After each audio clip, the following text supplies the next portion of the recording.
പത്തരമാറ്റിന്റെ പുതുപുത്തൻ വിശേഷങ്ങളിലേക്ക് എല്ലാവർക്കും സ്വാഗതം. അങ്ങനെ ഷോപ്പിങ്ങിന് പോയ അനാമികയും ജാനകിയും ജലജയും കൂടി വഴിയിൽ വെച്ച് അനിയെ കാണുന്നതും അനിയെ പിന്തുടർന്നു പോവാണ്. എന്നാൽ അനി നേരെ വരുന്നത് നയനയ്ക്കുള്ള മരുന്നുമായിട്ട് അവളുടെ വീട്ടിലേക്കായിരിക്കും. അനിയെ പിന്തുടർന്ന് വരുന്ന അനാമികയ്ക്കാണെങ്കിൽ അനിയെ അവിടെ കാണുന്നതും ആകെ ദേഷ്യം കൊണ്ടങ്ങ് വിറഞ്ഞു കയറുന്നുണ്ട്. അനി നന്ദുവിനെ കാണാൻ വന്നതാണ് എന്ന് തന്നെ തെറ്റിദ്ധരിക്കുന്ന അനാമിക അനി തന്നെ സ്നേഹിക്കാത്തതിന്റെ പരിഭവം കൂടിയാകുമ്പോൾ അതിന് വിട്ടു പോകുന്നുണ്ട്. വാക്ക് തർക്കത്തിനിടയിൽ വയ്യാതെ നിൽക്കുന്ന നയനെ പിടിച്ചു തള്ളുക കേട്ടോ അനാമിക. എന്നാൽ അനാമിക തന്റെ ചേച്ചിയെ പിടിച്ചു തള്ളിയതും നന്ദുവിന് അതൊട്ടും സഹിക്കാൻ പറ്റുന്നില്ല. നന്ദു മുന്നും പിന്നും നോക്കാതെ അനാമികയുടെ കരണം അടിച്ചു പൊട്ടിക്കുക കേട്ടോ. നന്ദു അനാമികയെ അടിച്ചത് കണ്ട് ഞെട്ടലോടെ വാ പൊളിച്ചു നിൽക്കുകയാണ് ജാനകിയും ജലജയും. അടി കിട്ടിയ കവിളിൽ കൈവച്ചുകൊണ്ട് നീ എന്നെ അടിക്കാറായി അല്ലേടി എന്ന് ചോദിച്ചുകൊണ്ട് അനാമിക മുമ്പോട്ട് വരുമ്പോ മര്യാദക്ക് അടങ്ങി ഒതുങ്ങി നിന്നോണം. നീ ഒക്കെ എന്താ വിചാരിച്ചത്? എന്റെ ചേച്ചി നിങ്ങളുടെയൊക്കെ കളിപ്പാവയാണെന്നോ? എന്റെ ചേച്ചിയെ എന്തെങ്കിലും ചെയ്യാൻ മുതിരുന്നതിന് മുമ്പ് എന്റെ ചേച്ചിക്ക് വേണ്ടി ചോദിക്കാൻ ഞാൻ ഇവിടെ ഉണ്ടെന്ന് ഓർത്തോണം കേട്ടോടി എന്നും പറഞ്ഞുകൊണ്ട് ഒന്നുകൂടി കൊടുക്കുന്നുണ്ടോ നന്ദു. പിന്നെ നീ ഇവിടെ വന്ന് പറഞ്ഞല്ലോ ഹനി നിന്നെ സ്നേഹിക്കുന്നില്ലെന്ന്. ഹനി നിന്നെ സ്നേഹിക്കുന്നില്ലെങ്കിൽ അത് നിന്റെ കയ്യിലിരിപ്പ് കൊണ്ട് തന്നെയാ. നിന്നെ പോലെ ഒരു വിഷജന്തുവിനെ അനിക്കൊരിക്കലും സ്നേഹിക്കാൻ പറ്റില്ല. ആദ്യം സ്വഭാവം നന്നാക്കാൻ നോക്ക്, എന്നിട്ട് അനിയെ സ്നേഹിക്കാൻ പഠിക്ക്. അപ്പൊ താനെ അനി നിന്റെ വഴുക്ക് വന്നോളും. അല്ലാതെ അനി നിന്നെ സ്നേഹിക്കാത്തതിൽ ഇവിടെ വന്ന് എന്നെ കുറ്റപ്പെടുത്തുകയല്ല വേണ്ടതെന്നൊക്കെ പറയുകയാണ് നന്ദു. എന്നാൽ അനാമിക്ക് ദേഷ്യത്തിൽ തന്നെയായിരിക്കും. നീ എന്നെ അടിച്ചല്ലടി, ഇതിന് ഞാൻ പകരം വീട്ടിയിരിക്കും. ഞാൻ ആരാണെന്ന് നീ അറിയാൻ പോകുന്നേ ഉള്ളൂ എന്ന് പറഞ്ഞുകൊണ്ട് ദേഷ്യത്തിൽ അവിടെ നിന്നങ്ങ് ഇറങ്ങി പോവാണ്. നേരം ജാനകി അനിയോടായിട്ട് ഡാ ഈ നിൽക്കുന്നവള് നിന്റെ ഭാര്യയെ അടിച്ചിട്ട് നിനക്കൊന്നും പറയാനില്ലേ എന്നൊക്കെ ചോദിക്കുമ്പോ ഞാൻ എന്ത് പറയാനാ അമ്മേ, അതവള് ചോദിച്ചു വാങ്ങിയതല്ലേ എന്ന് പറയുകയാണ് അനി. നേരം അനിയെയും നയനയെയും നന്ദുവിനെയും ദേഷ്യത്തിൽ മാറി മാറി നോക്കി ജാനകിയും ജലജയും അനാമികയുടെ പിറകെ പോകുന്നുണ്ട്. അവരവിടെ നിന്ന് പോയതിനു ശേഷം നയന നന്ദുവിനോട് എന്നാലും മോളെ അടിക്കേണ്ടിയില്ലായിരുന്നെന്നൊക്കെ പറയുമ്പോ പിന്നെ അടിക്കാതെ ഞാൻ എന്ത് ചെയ്യണമായിരുന്നു? വെയ്യാതെ നിൽക്കുന്ന ചേച്ചിയല്ലേ അവൾ തള്ളിയിട്ടത്. അല്ല ചേച്ചിക്ക് കുഴപ്പമൊന്നുമില്ലല്ലോ, എന്തെങ്കിലും പറ്റിയോ എന്നൊക്കെ ചോദിക്കുമ്പോ എനിക്കൊന്നും പറ്റിയിട്ടില്ല മോളെ. ഇതിന്റെ പേരിൽ എന്തൊക്കെ പ്രശ്നങ്ങൾ ഉണ്ടാവുമോ എന്ന എന്റെ പേടിയെന്ന് പറയാണ് നയന. ചേച്ചി ഇങ്ങനെ പേടിക്കാതെ, അവൾ എന്ത് ചെയ്യാനാ? ഒന്നും ചെയ്യില്ല. പിന്നെ അനി നിനക്ക് ഞാൻ അവളെ അടിച്ചതിൽ എന്തെങ്കിലും വിഷമമായെങ്കിൽ സോറി എന്നൊക്കെ പറയാണ് കേട്ടോ നന്ദു. സോറിയോ? എന്തിനെ? നന്ദു അവളെ അടിച്ചതിൽ എനിക്ക് സന്തോഷമേ ഉള്ളൂ. എനിക്ക് ചെയ്യാൻ കഴിയാത്തത് നന്ദുവിനെ കൊണ്ട് പറ്റിയല്ലോ എന്നുള്ള സന്തോഷമേ ഉള്ളൂ എനിക്ക്. എത്രയൊക്കെ ആണെങ്കിലും അവൾ ഇത് ചോദിച്ചു വാങ്ങിയതാണ്. എത്ര മോശമായിട്ടാണ് അവൾ സംസാരിക്കുന്നത്. ഒരിക്കലും അവൾ നയന എടുത്തിയെ പിടിച്ച് തള്ളാൻ പാടില്ലായിരുന്നു. ഇതൊരു വൃത്തികെട്ട ജന്മമാണ് അവള്. എനിക്കറിയില്ല നന്ദു, എങ്ങനെയാണ് ഞാൻ അവളുടെ കൂടെ ജീവിതകാലം മുഴുവനും ജീവിച്ചു തീർക്കുന്നത് എന്നൊക്കെ പറഞ്ഞ് നിരാശയോട് കൂടി അവിടെ നിന്ന് ഇറങ്ങി പോവാണ് അനിയും. പിന്നീട് തിരികെ അനന്തപുരിയിലെത്തിയ അനാമികയെ ജാനകിയും ജലജയും ഒക്കെ ആശ്വസിപ്പിക്കുന്നുണ്ടെങ്കിലും വലിയ പ്രശ്നമുണ്ടാക്കുകയാണ് അനാമിക.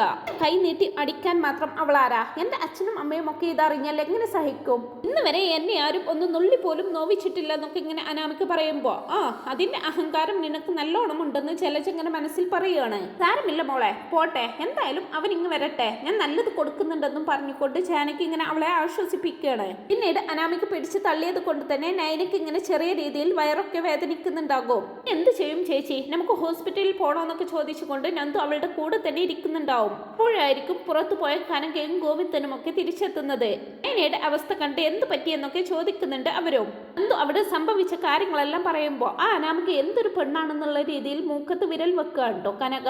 എന്നിട്ട് ആദർശ് മോൻ ഇതറിഞ്ഞോന്ന് ഗോവിന്ദൻ ചോദിക്കുമ്പോ ഇല്ലച്ചാ, ആദർശ് ഏട്ടനോട് പറയണ്ടെന്നാ ചേച്ചി പറയുന്നതെന്ന് പറയുകയാണ് നന്ദു. അങ്ങനെ പറഞ്ഞാൽ പറ്റില്ല മോളെ, അനാമിക ഇവിടെ വന്ന് കാണിച്ച തെണ്ടിത്തരം ആദർശ് മോൻ അറിയണ്ടേന്നൊക്കെ പറയുമ്പോ ഉണ്ടച്ചാ, ആദർശ് ഏട്ടൻ ഇതറിഞ്ഞാൽ അനാമികയോട് ഇതിനെക്കുറിച്ച് ചോദിക്കും. പിന്നീട് അത് വലിയ പ്രശ്നങ്ങളാവും. എന്തായാലും അവൾ ചെയ്തതിന് വേണ്ടത് നന്ദു കൊടുത്തിട്ടുണ്ടല്ലോ, അത് മതി എന്ന് പറയുകയാണ് നയന. പിന്നീട് വീട്ടിലേക്ക് വന്ന അനിയോട് ഇങ്ങനെ തർക്കിക്കുകയാണ് ജാനകി. എന്താ അനി നിന്റെ ഉദ്ദേശം? നീ ഒക്കെ ഒരു ഭർത്താവാണോ? നിന്റെ കൺമുന്നിൽ വെച്ചല്ലേ നിന്റെ ഭാര്യയെ മറ്റൊരുത്തി കൈവച്ചത്. എന്നിട്ട് അവൻ അവിടെ വെച്ച് അവളെ ന്യായീകരിച്ചിരിക്കുന്നു. നിന്നെയൊക്കെ എന്തിനു കൊള്ളാമടാന്ന് പറയുകയാണ് ജാനകി. അമ്മേ, ഇങ്ങനെയുള്ള ചോദ്യത്തിനൊന്നും മറുപടി പറയാൻ ഞാൻ തയ്യാറല്ല. ഇനി മറുപടി കിട്ടിയേ തീരൂ എന്നാണെങ്കിൽ അവിടെ വെച്ച് പറഞ്ഞത് തന്നെയാണ് എനിക്കിപ്പോഴും പറയാനുള്ളത്. അനാമികയെ നന്ദു അടിച്ചിട്ടുണ്ടെങ്കിൽ അത് ഇവള് ചോദിച്ചു വാങ്ങിയതാണ്. സ്വന്തം ചേച്ചിയെ ഉപദ്രവിക്കുന്നത് കണ്ടുകൊണ്ട് നിൽക്കാൻ ഒരു അനിയത്തിക്കും പറ്റില്ല. അതേ നന്ദുവും ചെയ്തിട്ടുള്ളൂ. ഇനി നിങ്ങൾക്ക് അതിനെക്കുറിച്ച് ഒരു പ്രശ്നം ഉണ്ടാക്കിയേ തീരൂ എന്നാണെങ്കിൽ ഞാൻ ഇക്കാര്യം മുത്തശ്ശനോട് പറഞ്ഞോളാം. മുത്തശ്ശൻ വേണ്ടത് ചെയ്തോളുമെന്നൊക്കെ അനി പറയുമ്പോ താനെ വാടിഞ്ഞു പോകുന്നുണ്ട് ജാനകിയുടെ. കാരണം മുത്തശ്ശനെങ്ങാനും ഇക്കാര്യം അറിഞ്ഞാൽ നന്ദുവിന്റെയും നയനയുടെയും ഭാഗത്ത് തന്നെ നിൽക്കൂ എന്ന് എല്ലാവർക്കും നന്നായിട്ട് അറിയാമല്ലോ. അതുകൊണ്ട് തന്നെ ഇതൊരു പ്രശ്നമാക്കണ്ടെന്നൊക്കെ പറഞ്ഞ് ജാനകി അനാമികയെ ഉപദേശിക്കുന്നുണ്ടെങ്കിലും അനാമിക ഇതങ്ങനെ വെറുതെ വിടാൻ തയ്യാറാവുന്നില്ല.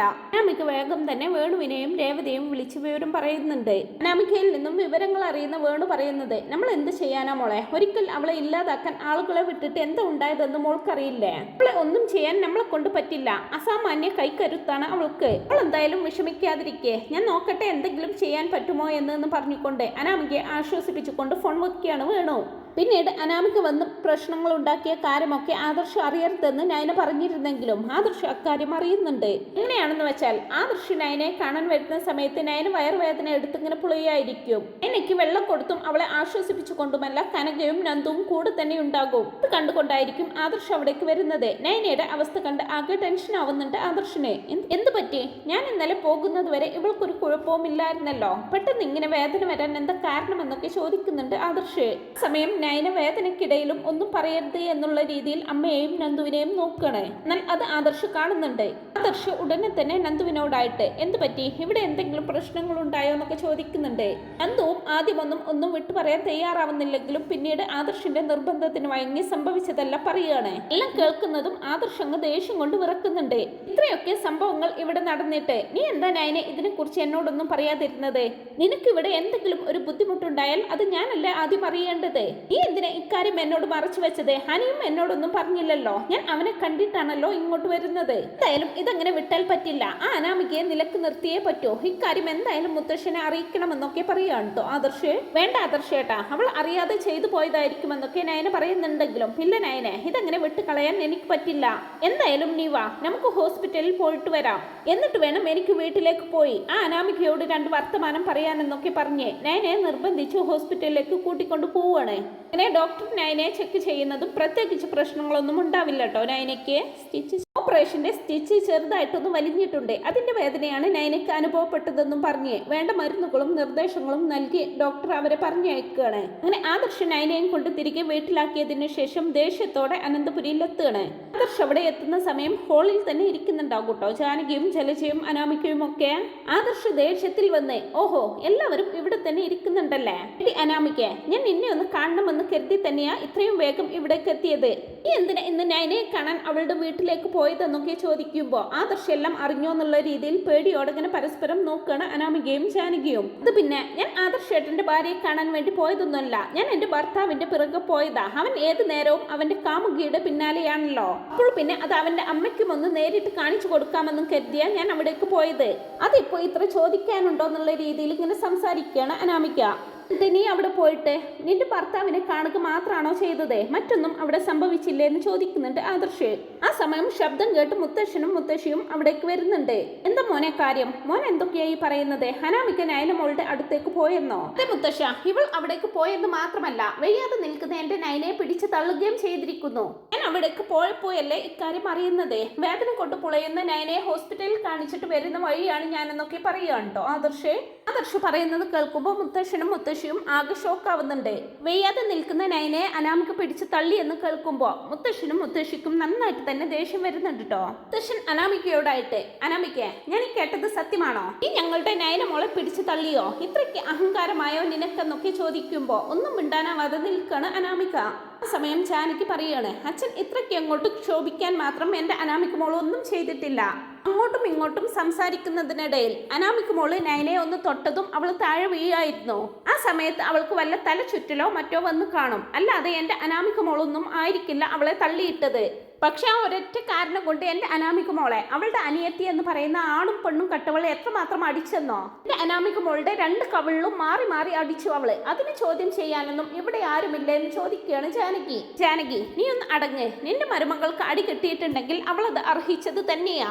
അല്ലാതെ പിന്നെ സ്വന്തം ചേച്ചിയെ ഉപദ്രവിക്കുന്നത് ആ കുട്ടി കണ്ടു നിൽക്കണമായിരുന്നോ? ആ കുട്ടി ചെയ്തത് തന്നെയാണ് ശരി. ഇവിടെ ആ കുട്ടിയുടെ ഭാഗത്ത് തന്നെയാണ് ന്യായമെന്നൊക്കെ പറയുകയാണ് കേട്ടോ മുത്തശ്ശൻ. പിന്നെ അനാമികയോട് ഞാനൊരു കാര്യം പറഞ്ഞേക്കാം. ഇനി എന്തിന്റെ പേരിലാണെങ്കിലും നയന മോളുടെ വീട്ടിലേക്ക് ചോദിക്കാതെയും പറയാതെയുമുള്ള കയറി ചെല്ലൽ വേണ്ട. ഇത്രയും കാലം നീ ചെയ്തു കൂട്ടിയതെല്ലാം നിന്റെ പക്വത കുറവായിട്ട് ഞങ്ങൾ കണ്ടു കാണും. പക്ഷെ ഇനിയും നിന്റെ അഹങ്കാരം വെച്ച് പൊറുപ്പിക്കാൻ ഞങ്ങളെ കൊണ്ടാവില്ല. അതുകൊണ്ട് മര്യാദക്ക് അടങ്ങി ഒതുങ്ങി അനാമികയ്ക്ക് ഇവിടെ കഴിയാമെങ്കിൽ കഴിയാം, അല്ലെങ്കിൽ പെട്ടിയും കിടക്കയും എടുത്ത് അനാമികയ്ക്ക് സ്വന്തം വീട്ടിലേക്ക് പോവാം. അല്ലാതെ സ്വന്തം ഭർത്താവിനെ പോലും അനുസരിക്കാതെ സ്വന്തം ഇഷ്ടത്തിന് ഓരോന്ന് ചെയ്തു കൂട്ടാനാണ് അനാമികയുടെ ഭാവമെങ്കിൽ എന്റെ കൊച്ചുമകന്റെ ഭാര്യയായി നിന്നെ പോലെ ഒരുത്തി വേണ്ട എന്ന് ഞാൻ അങ്ങ് തീരുമാനിക്കുമെന്ന് പറയുകയുണ്ടോ മുത്തശ്ശൻ? മുത്തശ്ശന്റെ വാക്കുകൾക്ക് മുമ്പിൽ ഒന്നും മിണ്ടാനാവാതെ നിൽക്കുന്ന അനാമികയുടെ അരികിലേക്ക് ആദർശം വരുന്നുണ്ട്. മുത്തശ്ശൻ പറഞ്ഞത് തന്നെയാണ് എനിക്കും പറയാനുള്ളത്. എത്രയൊക്കെയാണെങ്കിലും എന്റെ ഭാര്യയെ ദേഹോപദ്രവം ചെയ്തത് എനിക്കൊരിക്കലും പൊറുക്കാനാകാത്ത തെറ്റാണ്. പിന്നെ മുത്തശ്ശൻ പറഞ്ഞത് കൊണ്ട് മാത്രമാണ് തൽക്കാലം ഞാനൊന്ന് അടങ്ങുന്നത്. പക്ഷേ ഇനിയും ഇങ്ങനെ മുന്നോട്ട് പോവാനാണ് നിന്റെ പ്ലാനെങ്കിൽ മുത്തശ്ശൻ പറഞ്ഞതുപോലെ അനിയുടെ ജീവിതത്തിൽ നീ വേണ്ട എന്ന് ഞങ്ങൾ അങ്ങ് തീരുമാനിക്കും. അനിയുടെ ജീവിതത്തിൽ നിന്നും ഈ വീട്ടിൽ നിന്നും നിന്നെ ഒഴിവാക്കാൻ ഞങ്ങൾ ഏത് മാർഗവും സ്വീകരിക്കുമെന്ന് പറയുകയാണ് ആദർശവും. അങ്ങനെ നയനെ ഉപദ്രവിച്ചതിനെ അനാമികയ്ക്ക് ഇട്ട് നല്ല കണക്കിന് കൊടുക്കുന്നുണ്ട് ആദർശവും മുത്തശ്ശനും. അപ്പോൾ ഈ ഒരു റിവ്യൂ നിങ്ങൾക്ക് ഇഷ്ടപ്പെട്ടെങ്കിൽ വീഡിയോ ഒന്ന് ലൈക്ക് ചെയ്യാനും ചാനൽ ഒന്ന് സബ്സ്ക്രൈബ് ചെയ്ത് സപ്പോർട്ട് ചെയ്യാനും മറക്കല്ലേ friends. Thanks for watching my video.